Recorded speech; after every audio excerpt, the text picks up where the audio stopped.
And for how long? Winter, spring, summer, fall, seasons change, we still keep it together.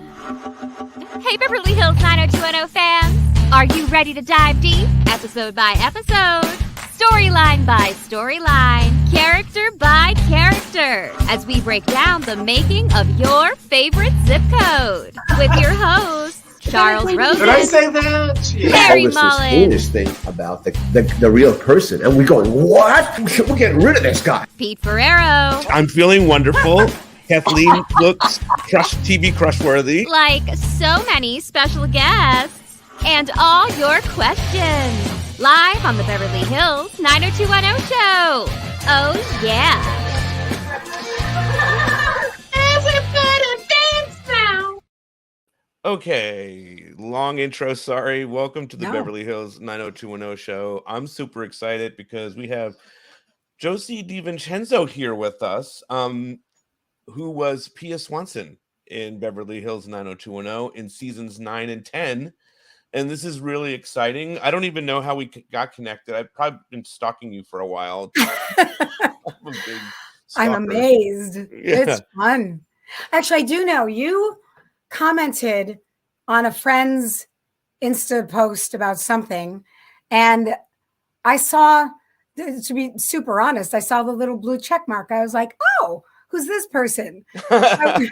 So I went over, but I think I wish I wanted to go back and look at this, but I know that it was something about 90210, and I was agreeing with you, and I said something like, yeah, I was on it, and I agreed that XYZ, whatever it was, and you were like, whoa, hey. Yeah, this is so cool. I'm like so blown away when this shit happens, but what's so interesting about you is that I, for a long time, I mean, up until just recently, was like, oh, that was somebody that was in PR that they asked, like, must have been a friend of Jenny's that they did a favor for and put her on the show. You know what I mean? Because, and she's an actress. Like, you were so believable in this role as the PR person, you know, that I was like, oh, that's what she does for a living. Not only is she an actress, she's an actress, but she's also in PR and has the little black book and the whole whole nine. Yeah. The big chunky. I went back and looked at a bunch of the scenes, and I'm amazed at how big. I think she called it her player's book. That's what it was. It was like shoved in, and I actually do remember that prop. It was incredible. Someone worked incredibly hard, made it very realistic, very worn, very dog-eared. You know, I was looking at some of the addresses. It was kind of crazy. All right. So you had been acting a while, because you've done some other stuff too prior to 90210. Like this was like your life. So what was that like? How did you even get into acting? How did you get the bug for acting? And then how did you start getting parts? And then we'll talk about how you got to 90210. But so where did the bug start from? Yeah. Yeah. True. I was 4 years old. I don't know where I was getting it from. My mom said I was running around the house going, ta-da. And she's thinking, you know, where has she seen this? And I started performing, you know, for the neighborhood folk. We put on little plays and things. And I told everyone I wanted to be an actress. Back then I was going to say actor. And they'd laugh because they thought it was cute and absolutely impossible. And I would get very insulted. I was like, it's insulting. Anytime someone talks that way, you want to knock them out. Yeah. You know, this is what I want to fucking do. Get over it. You know what I mean? Yeah. Right. You know, do you know, to this day, after decades, every once in a while, someone asks if I get paid. It just infuriates me. I just had someone ask me that recently in terms of my film work and stuff like that. Just like, but do you make money at it? It's like, fuck off. Just don't even fuck. Like, I don't ask you about your job. You know what I mean? Like, what do you charge for the burger? Like, you know what I mean? Like, I don't ask you your questions. Why do you with creative people? Why do we get asked questions like that? Sorry, I'm off on a tangent. No, you're right. Or they'll ask how much you make. Yes, exactly. Yeah. And I'm like, how long have you known? Have we met? You know, right. Geez. And sure, artists, absolutely. A lot of times we will do things and not think of payment because we're creating a project and it's out of love and it's out of art. And that still will happen. Yes. But, and we could go on another tangent of, you teach people about this because when you're younger, you'll do a lot of things to get going. Yes. Anyway, And you'll and they'll still take even be, advantage it of doesn't that. even have to be younger. You could be looking to, get things going in a different way, and then you might take something for less money or do a project simply because you believe in it, and Right. it's right. So that's a part Absolutely. of a Yeah. whole part of the experience. This is two East Coasters I know. fucking shooting the shit here. Where are you from originally? I'm from New Jersey Oh, yeah. originally. Yeah, Okay. yeah. Up in the like Meadowlands area. And where are you Oh, yeah. from originally? Buffalo. Yeah, nice. And I'm here now. You're back in Buffalo. I came back. Yeah, there's work here, New York, back to Buffalo. Agents in Pittsburgh and New York. Working on Atlanta possibly. Well, now there's the strike, but which I totally am behind, of course. Sure. So that's a whole other thing. But long story short, I was 4 years old. I was determined. By the time I was in, grammar school, high school, I was doing all the plays. Went to undergrad for theater, and then USC for grad school. And I went out to USC because I had auditioned for different universities. And there were some back east, but that was the one that got me right into LA, because I knew at that point, as much as I love theater and it is my first love, I just got done doing, some great theater here in Buffalo, some phenomenal artists here. I wanted film and TV, and I knew that going to USC would be my ticket, if you will. Yeah. And I stayed out there. I auditioned. I did a lot of theater, but I had an agent come to a play and pick me up from there. And she was fantastic, really believed in my work and came to my plays, which, is it's a big fantastic deal, right? Yeah. I want to say. Yeah. And then, really worked hard on the everything from, the reenactment lawyer things way back in the day, then soaps, and then co-starring, then guest starring, a couple of series regulars that didn't live beyond, But that's the business, Yeah. so that's okay. Yeah. No, it was great. And at that time, right around 90210, I had a real nice cluster of a few years of guest starring on things like NYPD Blue and Friends and, General Hospital and Nash Bridges and all these really good primetime shows. So, but I realized when I went back to see a couple things, 90210 might have been the first, maybe one of the only times I had my own card. I was top of show. I wasn't shared with other names. I forgot all about that. How did you audition? What was the audition process for 90210 for you? So what's interesting is your character's in the last two seasons, so it's season 9 and season 10. Yeah. So everybody that like a lot of people had gone and had left the show. I think Luke was back when you were there at some point, but there was a lot of new faces with 90210. So my first thing is, were you a fan of 90210? Were you aware of 90210 in the 9-10 before you entered it? Absolutely. Yep. Watched it. When you get busy, you tend to sound like nowadays where you can go back and binge. Sure. You got to catch things. So I would catch it now and then. Of course, I knew all the characters and the styles, and it was so 90s and all of that. Mm-hmm. So yeah, I absolutely knew. Yeah, sure. And so how did it come up that your agent tell you, hey, like there's this audition for 90210? Did you really want 90210? Like what is the, yeah. Oh yeah. Yeah. Guest starring on a primetime show is great. And again, back then they would hold you for the week or 10 days that it took to film it. As the years went on, one of my last ones was Weeds or CSI New York. They started to throw all of your scenes in one day as opposed to keep you for a week. And that's a matter of a difference. Yeah, that's a big difference. Yeah. Yeah. It's a big difference. Yeah. So, but you bond if you're with Gary Sinise for 12 hours, you bond, but it was different for like over the whole week. And I was very excited. Oh yeah. And I remember the great story, a lot of good little stories within the 90210.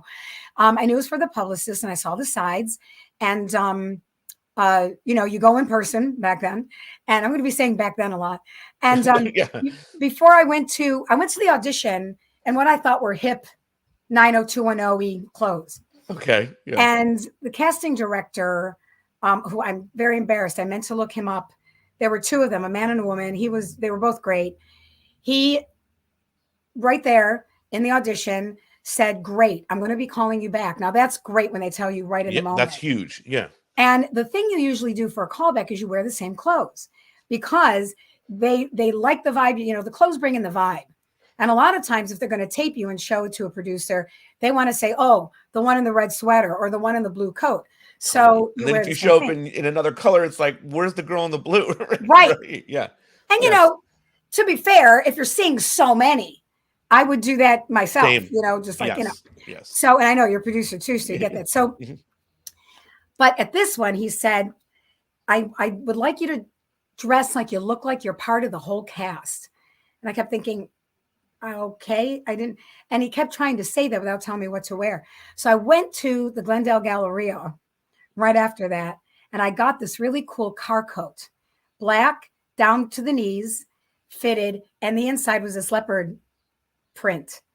And I was like, this is so cool. So I wore it to the callback and they taped the callback and then they sent it, and Aaron Spelling and a few others were in the room. And I guess Aaron does the final, at least this is what I was told. Yes. Two things happened. Yes, he was between me and someone else. I don't know who the other person was, but my hair was a little too red. And he said, I don't know, she's got red hair and it's going to conflict with Tori's color. So I know, and I was like, I'm so different from Tori, but but that's hey, So when they called me with the role, my manager said they want you, to dye your hair darker so that you look different. I said, oh, they're going to pay for it. They went, no. I don't know if this is like telling tales out of school, but I guess the casting director said, you know what? It's the lighting. She's really not that red in real life. And they told me, and so then I darkened my hair when I showed up on set. Oh, that's smart.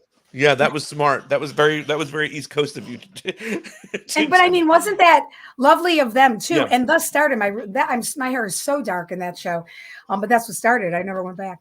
So there was that, and then the car coat. Your hair is still dark right now. So you dropped the red altogether after that incident with Aaron. Yeah. You took we're here. Let's go.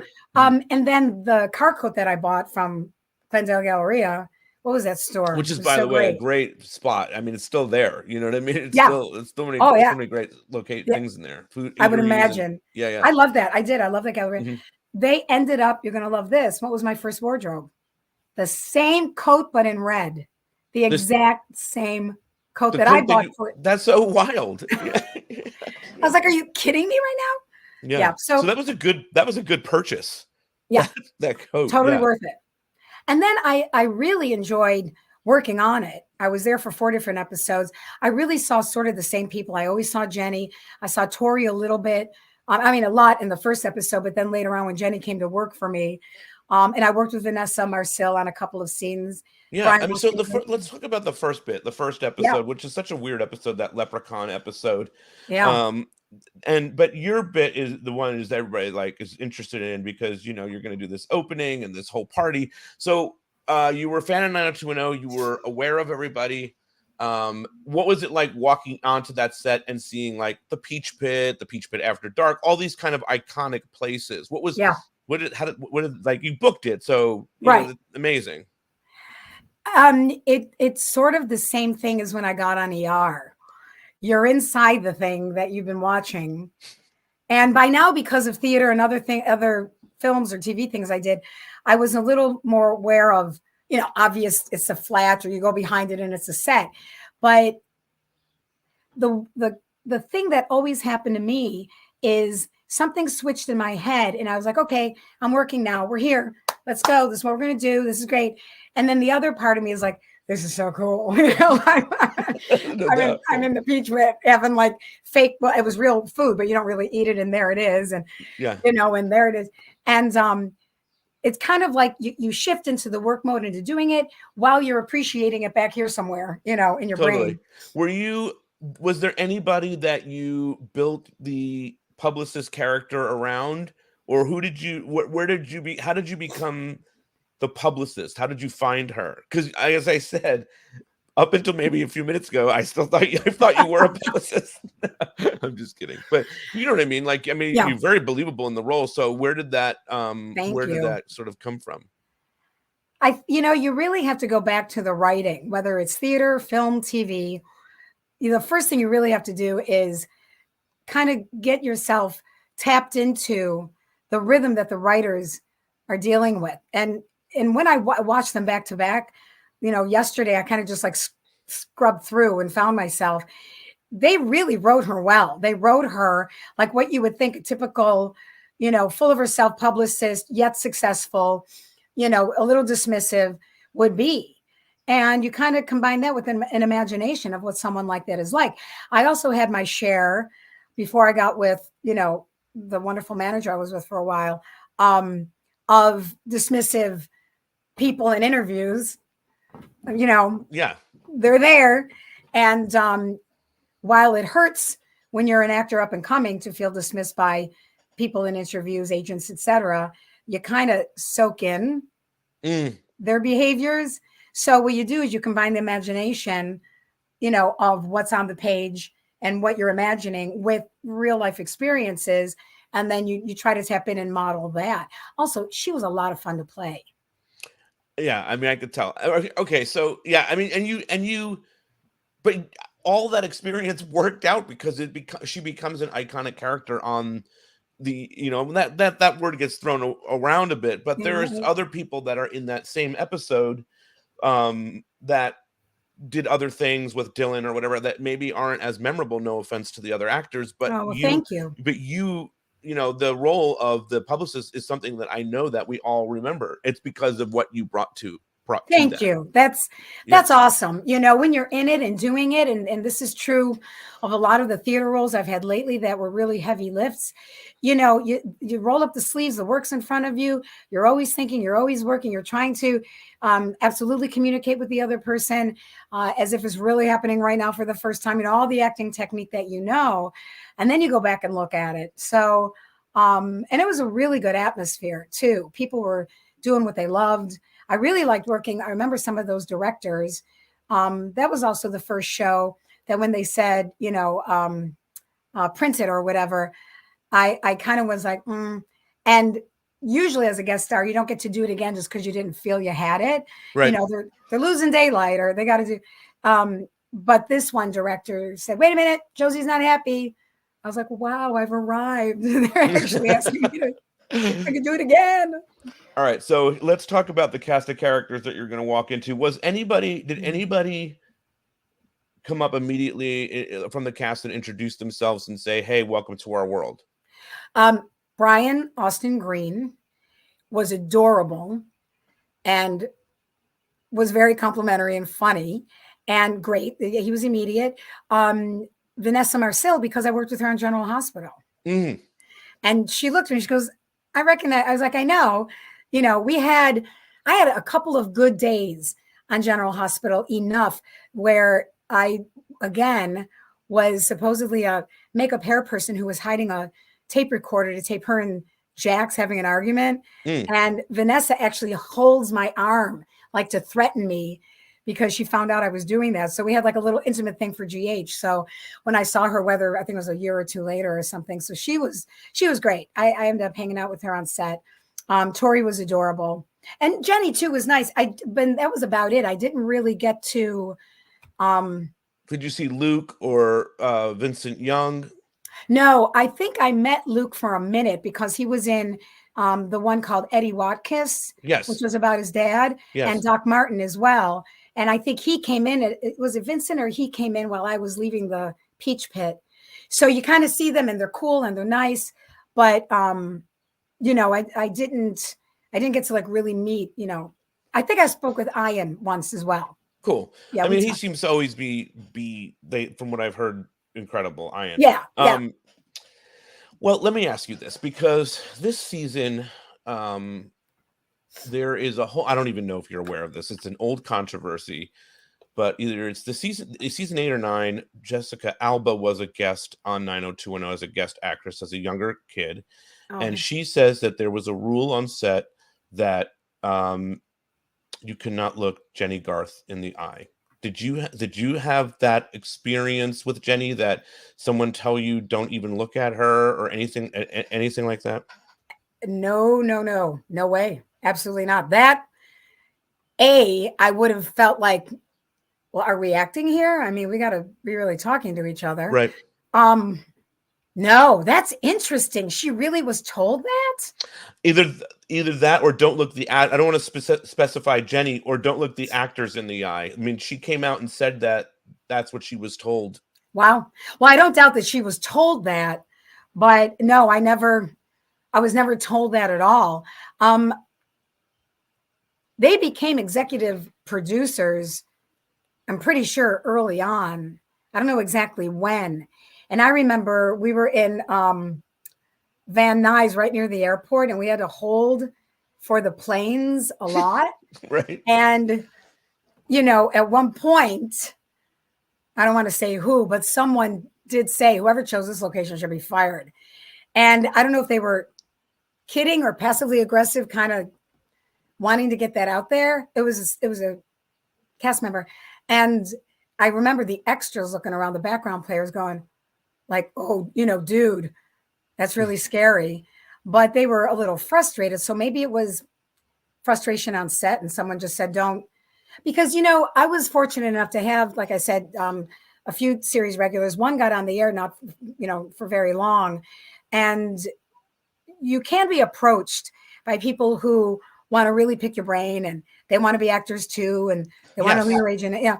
And so it might have gotten too much because they were huge stars, you know, so maybe they were iconic, huge stars that everybody knows. And I mean, but having said that, like, I've heard mixed comments that Jenny could be super sweet with people on set too. Like, did you have that experience, or did you have like the in between, you know? It was very okay. So Tori and was a real sweetheart, and Vanessa was like down to earth, and she and I were, you know, shooting it. And Brian was just she's like adorable. New York, you know, whatever, you know. She's like 100% real. Let's talk, confident. She liked going over lines before scenes, which I do, you know, that kind of training stuff, which is great. Brian was adorable because I don't know if this will, it's just funny to me. He said, I'm going to follow you around because he loved my voice, which was really funny. I love because it. Yeah. I hear my voice and I want to clear my throat. I'm like, really? So he was really cute. No, Jenny was a lot more, I would just say, I would call it professional. She wasn't bitchy or nasty, but she was professional. But what was very interesting is when I left, when we knew for sure it was my last, you know, day, she hugged me longer than I would expect. I started to pull away and she kept hugging, and she was so sweet then. Interesting. Yeah. Yeah. But otherwise just a pro, like didn't really engage in chit chat, but I didn't take offense to that. I mean, good Lord. You're working. It's a part of the gig. I mean, so you do the first episode, and that was it. How did you find out, hey, they want to bring your character back? Because like when that first episode ends, like Donna's really the characters now. Donna's like they had a fight. They're kind of done with you, right? Like they didn't like what you did. I mean, but you nailed all of that. Like all those scenes with like, you know, paying the celebrities and all that stuff. Like I'm totally in. Like this person knows this business inside and out. And it's just so easy for you, meaning your character. Well, I thank you for that, because who knew North Buffalo, you know, Italian. It's definitely the East Coast edge in an LA town. That's definitely a big part of it.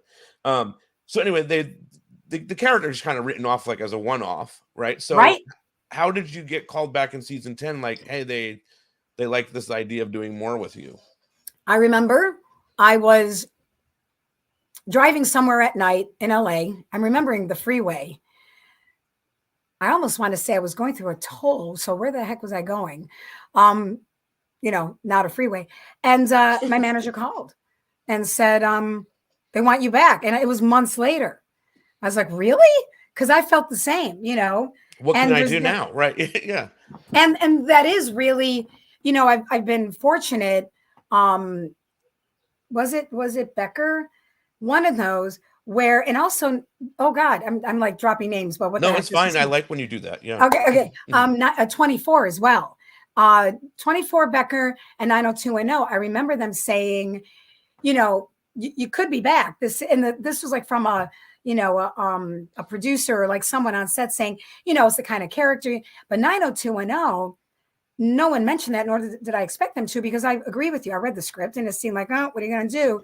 And then if you watch the very next episode, here I am walking in with Kelly, like you've been friends for years. Yeah. Right. like there's a whole other storyline that we've never seen where you and Kelly continue to friendship and whatnot, like, because you come in with coffee and like everybody should just know who you are. Yeah.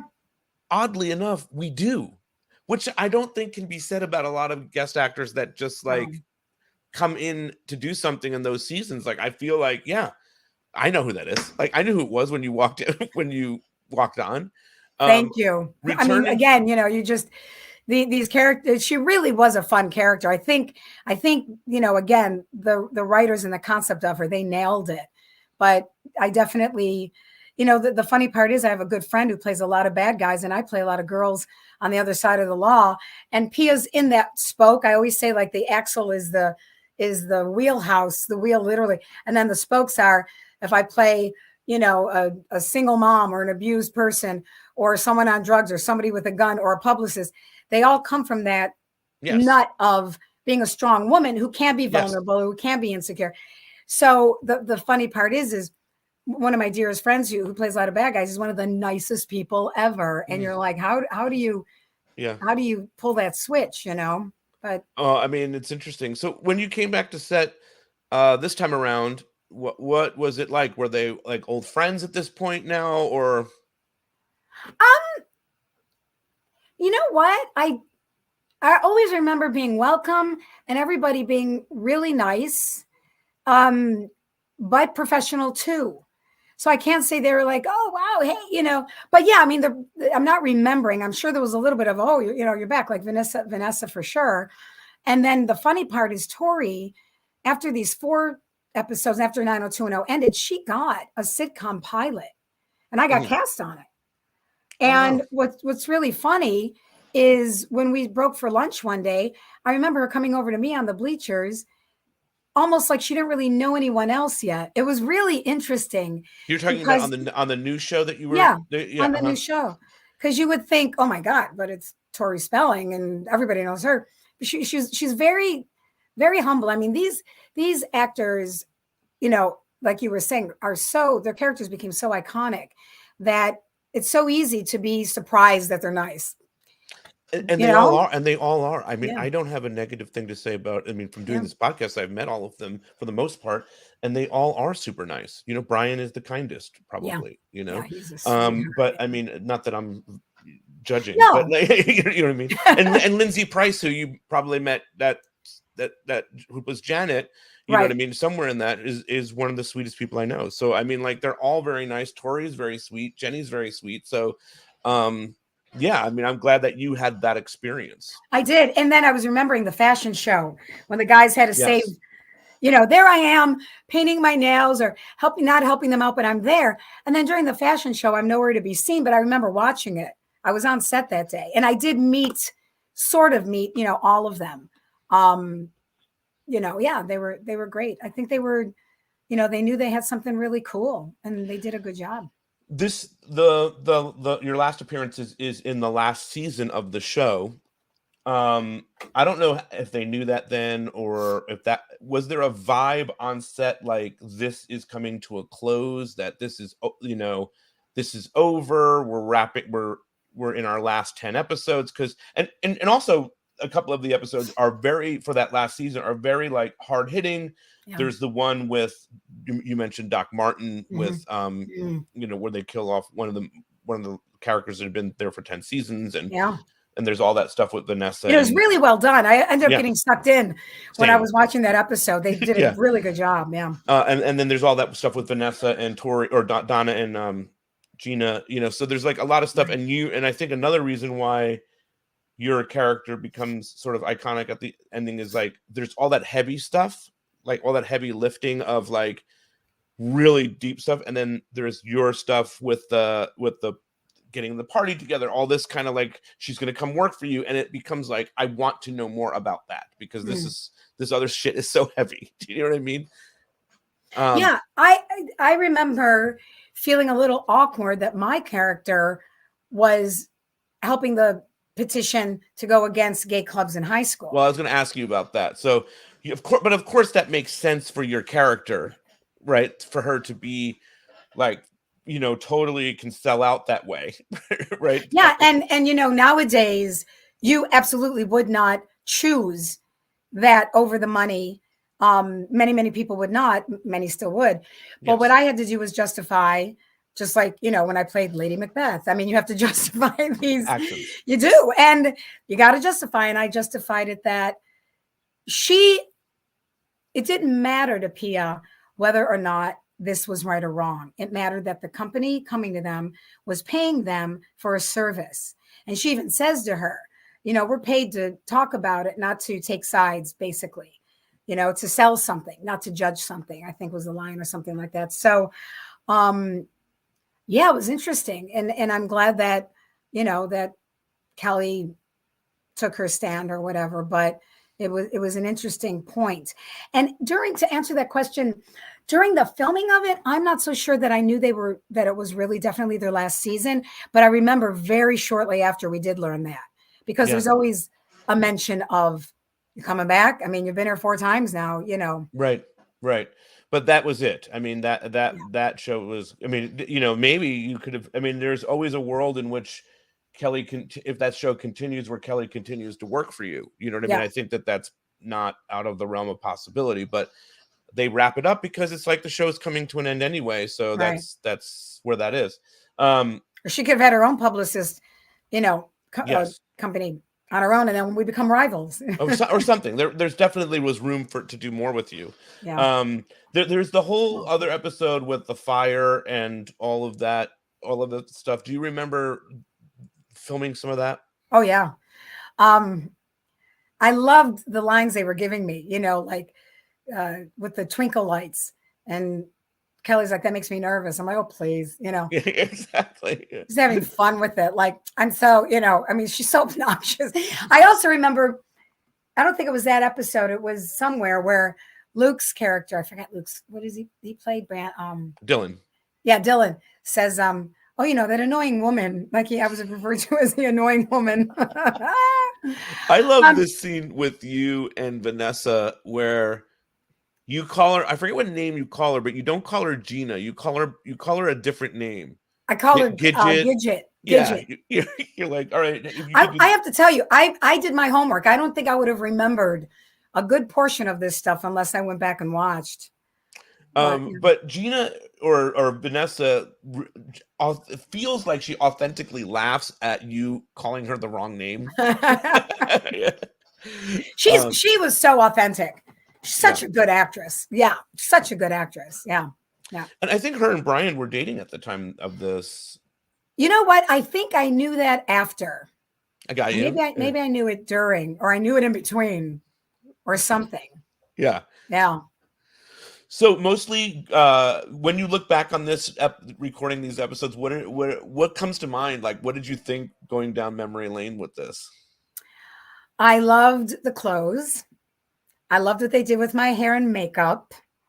There were very long days. I will say that. It's very true on episodics, different with sitcoms, but with episodics, you could be there on set, well, back then for hours and hours until you're needed. So you really had to keep the energy up because, there's only so many bills you could pay, things you could read, phone calls you can make, whatever, while you're waiting. You start to doze or, then you start going to craft services too often. So I do remember the long days. I remember feeling really special though, like just in terms of my career, that was a real great time for me. There were like a good 4 or 5 years of an arc of being on these really great primetime shows. So, like I said, you're there, you're working, you got to keep it up. You got to really be in it when you're in it and be true to the characters and the story and all of that. While at the same time, you're like, yeah, dude, I'm on 90210 and this is pretty great. I'm definitely of, I'm of the mindset and heart and spirit of experiencing in the moment and being very appreciative of everything in the moment. because I was also extremely aware that anything could stop at any moment, Yeah. you know? So I was never afraid of it stopping, but I certainly had a lot of gratitude and appreciation, and still do. I mean, for the things that are happening these days too, always. Yeah, because you're still working. You know what I Yeah. mean? You're doing really great stuff. Thank you. On that note about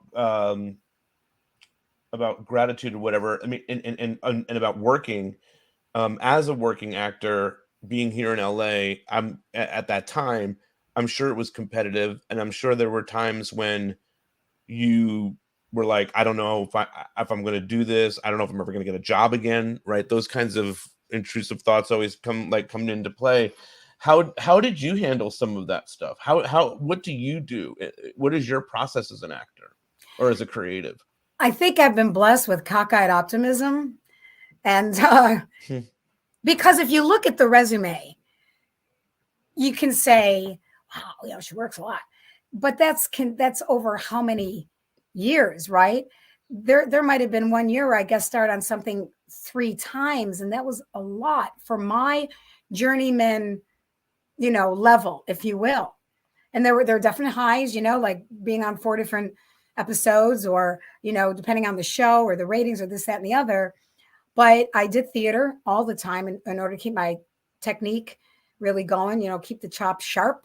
I was in class a lot, doing things like Ibsen and Shaw and Shakespeare to really keep that going. I love it so much that I absolutely knew that I was always going to be in it. And there were absolutely times when I was a little concerned about the coffers, a little concerned about the bank account, concerned about not being represented in a way that I felt was really showing my range, or, you know, always racking your brain how to get out there. I became a good marketer. That was one thing. I would send out postcards and get real creative about the things I said on the postcards or that kind of thing. Cool. So you got to keep it up. And, you know, someone once said to me recently, the brain is the most powerful thing we have. And when you really are believing you're in it and working as if you are in it and making the baby steps every day, it's amazing how the universe kind of conspires. You get the phone call out of what feels like out of the blue, but it's not magic. It's because you're, you know, placing the pebbles and the manifestation of the goodness of what you want, right? Yeah. You could have been an actor that focused on the negative, and then we're not talking about this. You know what I mean? There's a lot of those situations, you know? So yeah, I think what happens is when you're, I always called it the you never know factor. You know, I still live it. I absolutely still live it. But when you live that way, you're like this, and you recognize what is a possibility. When you're like, oh, forget it. You know, they never do. Da da da. This is what you see. So it really, people can poo-poo the woo-woo, but it's not magic. It feels magical. But if you're laying the groundwork and you're networking and you're doing this, doing that, and keeping open, it is a manifestation of, you have to take the action. You can't, you know, just sit there and hope and pray and imagine. What was LA like at that time doing 90210? Did you get kind of swept up into the Beverly Hills of it all? Oh yeah. I mean, my friends, we'd get together, we all dressed like that, and, you know, maybe not so upscale all the time, but certainly, because Friends was around then too, the end of Friends, and, you know, and, you know, there's that whole vibe of the fashion. And, you know, back then we were way more body shaming and body conscious. I mean, I look back now at those, I'm like, wow, I don't think I remember eating. Like crazy. Yeah. I'm like, wow. But still, I'm good. It's okay. I feel good. But there was that too. There was a lot of that, of being a very small size and still concerned about my thighs, you know, like, I'm Madonna now.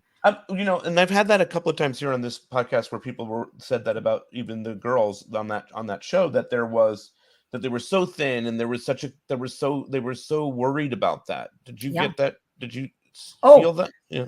I never, you know, what's interesting? I wonder what they would say to this. I'm not so sure. All right. There was one agent, a male, who told me once I was a lot chunkier before Beverly Hills 90210, and I was on Friends. I was definitely chunkier. But even if you look at that scene, you don't see Right. it, I It's guess. it's not even a Yeah. real concern, right? Well, thank you. And for Yeah, me, it really of was. course. So, but then I ended up losing, I mean, like 2 sizes and got really tiny. And it wasn't on purpose. It was actually a family issue. And we went through grieving this, that, and the other. So that that happened. But anyway, I was like, oh, I think I'll stay this way. And then I definitely was trying to do it healthfully anyway. And I do know how to eat. I'm very good at nutrition. Anyway, so when I lost all that weight and I ended up seeing this agent over this time, he actually said to me then that now he felt I'd be more castable because I was more It's so affable. I don't know if I could say, I don't want to say the word. I was more doable. Yeah. Oh, that's fucked up. What a fucked up thing to Yeah. say. Yeah. And I thought that's Yeah. why I'll get more jobs because I'm more affable. Okay. Mm. So I was like, but I was like, oh, okay, well then I'll stay small. And then when I got on that show, I thought I was the chunkiest one there. Yeah. Right. I don't You really know, see that. and so Yeah, what? yeah. But I remember on Desperate Housewives, another drop thing. I'm sorry, but it was great. It was a great time. I played a cop, and in 1 30-second, time period, the props guy came up to me to give me my gun belt as a cop. And he goes, wow, your waist is so tiny. I got to put more holes in this. I'll be right back. He leaves. Wardrobe comes over and she pats my thigh and says, what's in your pocket? And I said, my leg. And she goes, oh, I'm so sorry. And I said, it's okay. I'm just not anorexic. I mean, I didn't mean to be snide, but I was like, wow. She was used to much skinnier. And I was small then. Crazy. I know. Well, so I mean, how do you get out of all that? Because that's so damaging to a young actor or a young person, a young female, you know what I mean? Like, and that was our world. I don't think young people understand, like, that was our world, and we weren't the group to like protest it. You know what I mean? Nowadays, those younger kids would probably tweet about it, and say this person said this fucked up thing to them.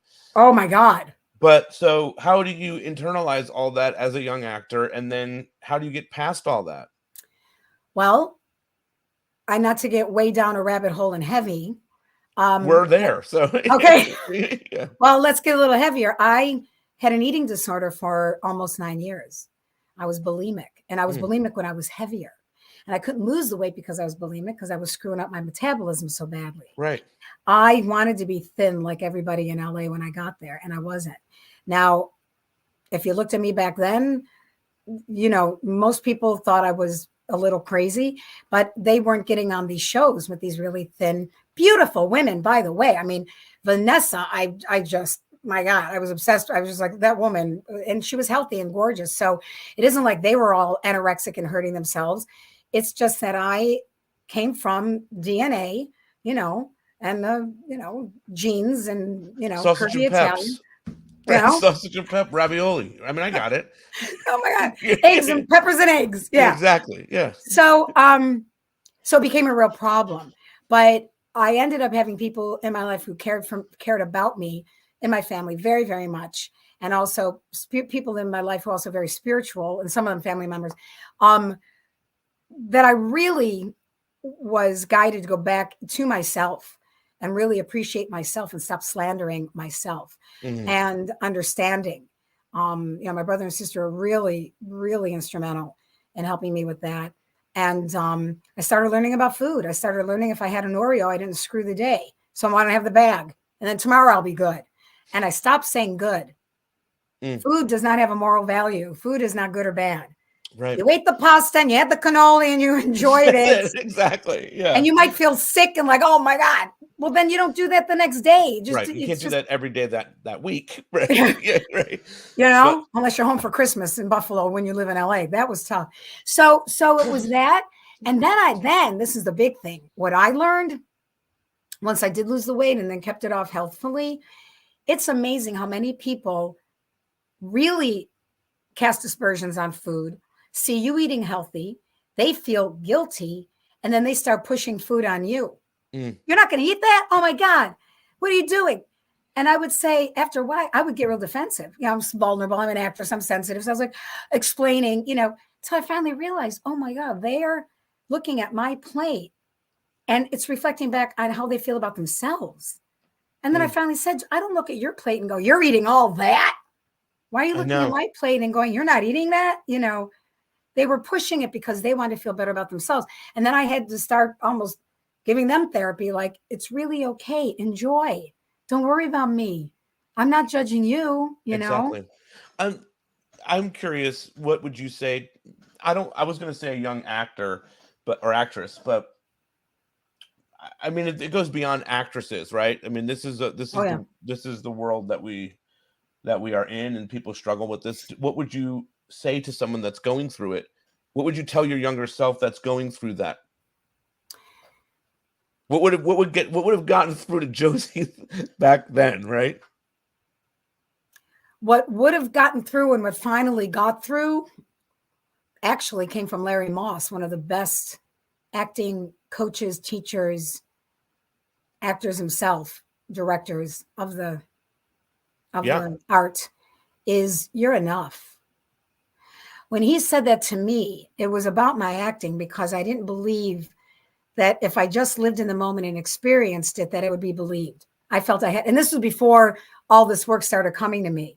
I mean, he was instrumental because I finally let go of trying to act like the way I thought the character should act and just experiencing. I tell my students now, if you're not experiencing it, either are we. But if you're shoving it at us and you're in your head going, hey, how am I doing? Then, and that was what I was doing in my life. Mm-hmm. I didn't know I was enough.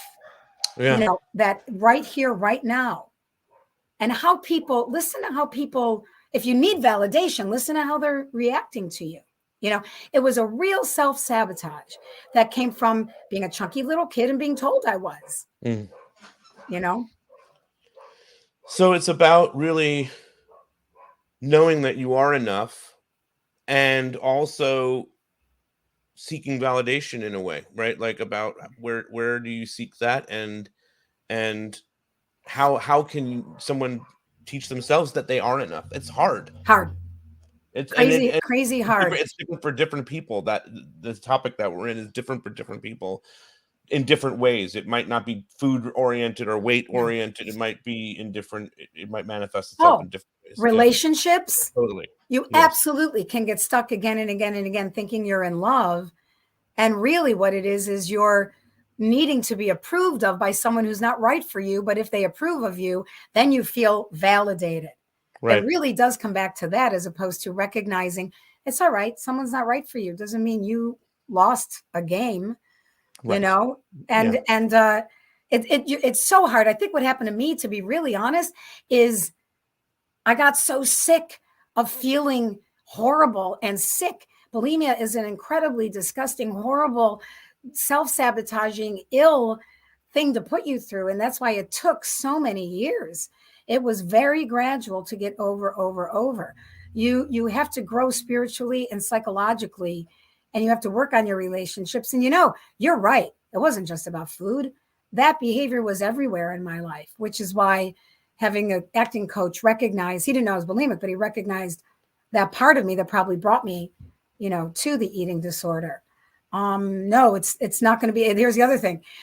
Bulimics want instant gratification. I knew it was horrible.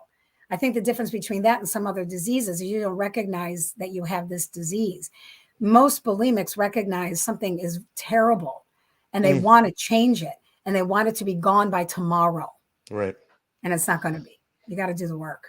Yeah. I think that's really important stuff. I'm glad that we had this conversation beyond 90210, because there's a lot of important stuff that you're talking about here. And I think there's a universe of people that are still struggling with a lot of this kind of stuff. I mean, clearly that's a thing, and if we, you can be a voice by talking about Pia for a little bit and help someone else on their journey. I mean, isn't that like really amazing? I'd love to. And I have in the past, especially when I came back to Buffalo, and actually more out in LA too. But, over time, there is a lot of students now, because I taught at Niagara University for almost 10 years here in near Niagara Falls, New York. And Niagara University's got, a wonderful theater department. And you saw over the years, very few, the number of women, especially, who aren't worried about their bodies anymore. They're wearing what they want proudly and looking beautiful. Yeah. By the way, I really want to catch myself on something, and this is really important. Mm. I was snarky when I said that to the wardrobe woman on Desperate Housewives when she patted my leg and I said, I'm just not anorexic. That was really super insensitive. And I'm realizing that because I know there are so many people, men and women, and all sorts of people out there suffering with it. And so please know that was an insensitive. I understood what you were. I understood I know, but for anyone listening, that was fucking insensitive, and I'm real sorry about that. No, but I knew what you meant and where it was coming from. I mean, anyway, I'm curious. Did you get recognized from being Pia? And I mean, 90210 fans are rabid, and so they know everything that you did. They know the sound of your voice.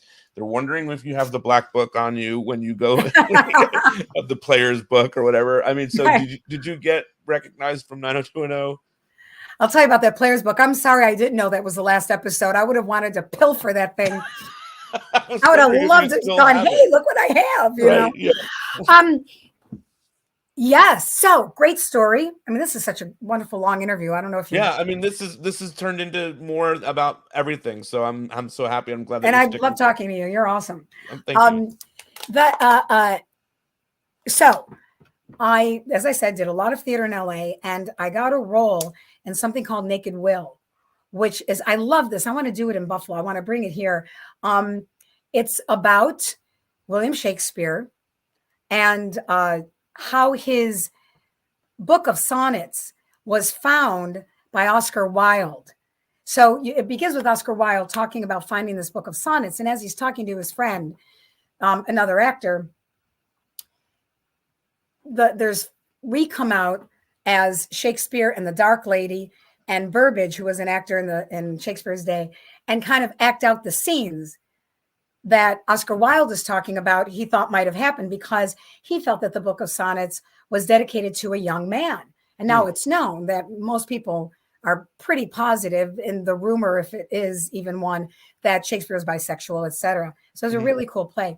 So I met a few people there that became dear friends from that. And one of them is Adam Huss, who's an incredibly prolific actor right now, working, producing his own films. He's in a lot of things, film and TV, Adam Huss. And we were rehearsing one day, and he played Shakespeare's lover, and I played the Dark Lady. And we were rehearsing one day, and we got into a conversation. And I, by the way, told the story about Aaron Spelling, thinking my hair might have been too red, and the casting director's coming to my rescue. And he goes, oh, and he yelled, "That's where I know you from." I said, "What?" He goes, "Oh my God." And he got fanboy, like 100% fanboy. "I have you on tape." Back then, "Oh my God, you're in my living room right now." He was a huge fan of 90210, and he couldn't place me. Amazing. So there was that. And then I went to the dry cleaners another time, and she recognized my voice. Isn't that weird that someone recognized your voice? Yeah, I kind of can't get away. When I was in corporate America, so my side hustle, I never waitressed. I was a 9-to-5er. And I actually, because I really like business. And that's why I loved marketing myself. And I still do it to this day. I do my own website, whatever. And I was, somewhere. I had to make a phone call to somebody. I was a real estate assistant. So I was talking about, a parking lot. And I called this person. And I think the last time I talked to them was only once. And it was about 3 months ago. And they said, "Oh, Josie," over the phone. Yeah. Again, asthma and bronchitis, my whole life. So it was like, whatever. But then another time was here in Buffalo very recently. Actually, a couple of times in Buffalo. There's a young woman who knows I'm going to do this podcast. She's like, "Yeah, let me know when it's on." But she's the girlfriend of a producer here in Buffalo, and she recognized me. I didn't even know it, and then she told me later. And it surprises me though, because I have not done enough of repetitive things whether it's recurring or a series or some big movie where somebody would recognize me. But 90210 is the one. Yeah, I mean, there's something about what you did in those 4 episodes that's just incredible. I mean, you brought Thank so you. much to that. Thank you. And it's also the thing about it that's interesting about, just more of a credit to your work, is that it's in a time, because there's a point of 90210 where you can go on 90210 as a guest star and just get recognized because you're on the most iconic show on television, right? So everyone is like, oh, I know that actor, I know that.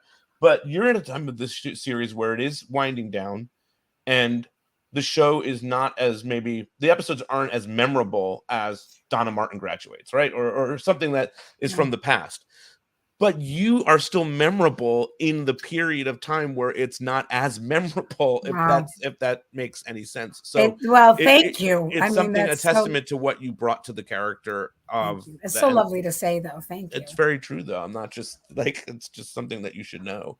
And she is very different from them too. Yes. Again, to just say, I was lucky to play a character who might have dressed like them and, was within the storylines, etc. But she definitely is, a different kind of character too. For sure. But I mean, there's other actors that could have played that very LA and very Beverly Hills, and it would have gotten lost in the shuffle. But that's not what you did. You brought, you gave it this authenticity, right? That's what we're all about. So Larry Moss is right. You are enough. Thank you. And more than enough. So that's so sweet. That's so sweet. Thank you so much. Well, thank you for doing this interview. This has been so much fun to talk to you, and let's keep talking. Not right now, but like just in life. Absolutely. No, I'm in it. I'm in it now. I really enjoy talking with you.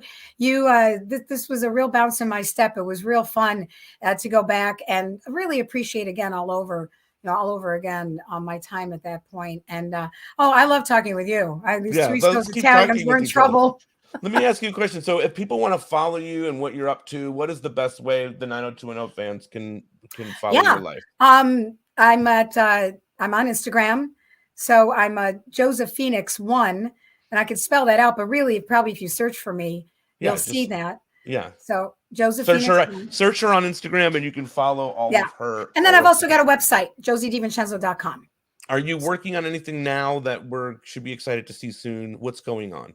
That is very sweet. Not that I know of, as they say. Ironically, I did have an audition yesterday. Okay, so that you're gonna get that, and then you're gonna come back and you're gonna talk all about that thing. Yes, I am. And for theater, the work I've been doing in Buffalo has been some of the best roles of my life. Buffalo is a real theater town, and there are films that come through here. There's been some. I've worked with Chad Boseman, may he rest in power, when he came through for Marshall about 5 years ago, and a couple of other majors that have come through. But it doesn't happen as often. So I really, really dig the theatrical, life that's here. And I'll be directing. I also was directing, so I'll be directing again in the fall. So there's stuff that really, really keeps me in it. So that's awesome. That's really great. Well, thank you. For being Pia, we really appreciate it. You did an amazing job, and thank you. Just appreciate talking to you. Have a good one. Thank you so much. Talk soon. Thank you. Bye-bye. Bye.